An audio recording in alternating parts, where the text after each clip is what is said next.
Tindak kekerasan seksual jadi isu krusial yang terus mendapat perhatian berbagai pihak.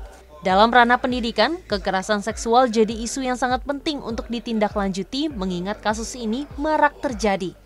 Dalam menyikapi hal ini, BINUS University menggelar seminar edukasi cinta damai dengan melibatkan para akademisi dari puluhan universitas di Jakarta.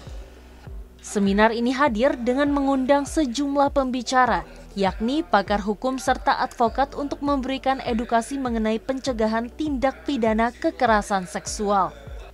Sebagai salah satu pembicara, Kepala Program Studi Hukum Bisnis Bapak Ahmad Sofyan memberikan materi mengenai tindak pidana kekerasan seksual yang terjadi di lingkungan perkuliahan dan cara apa yang dapat dilakukan oleh akademisi guna menyikapi kekerasan seksual di lingkungan pendidikan serta urgensi perlindungan hukum bagi korban.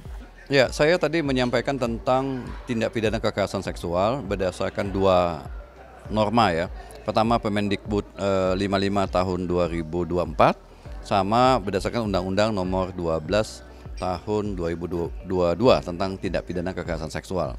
Jadi yang saya bahas adalah tentang bentuk-bentuk kekerasan seksual, kemudian ancaman pidananya dan bagaimana mengenali kekerasan seksual terutama yang terjadi di lingkungan universitas.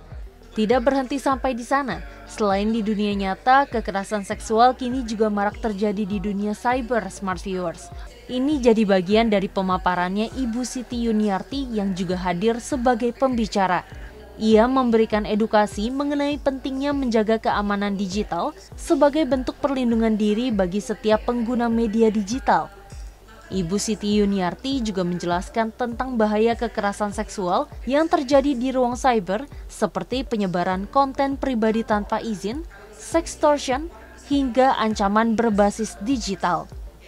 Pada sesi ini tadi saya melakukan penjabaran mengenai kekerasan di dalam ruang siber gitu karena isu itu juga semakin intens perhatiannya karena kita harus menghadapi kenyataan bahwa kita tidak bisa dipisahkan dari teknologi dan seiring dengan perkembangan teknologi, resiko potensi terhadap kejahatan di ruang siber juga menjadi semakin lebih tinggi.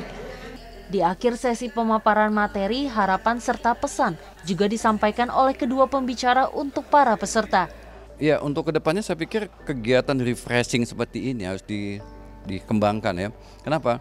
Jangan hanya orang yang hukum aja yang mengerti tentang tindak pidana kekerasan seksual, tapi kekerasan seksual ini menimpa siapa saja sehingga perlu ada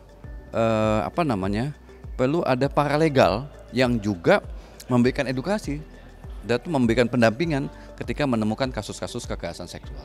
Harapan saya adalah diharapkan melalui kegiatan ini setidak-tidaknya mahasiswa dan kemudian para peserta itu juga bisa mendapat pemahaman awal karena diperlukan juga pemahaman lanjutan mengenai bagaimana mengenali, mendeteksi, kemudian menyiapkan langkah-langkah preventif agar dapat menghindari atau mengurangi risiko dari kejahatan dari tindakan kekerasan dalam ruang siber tadi.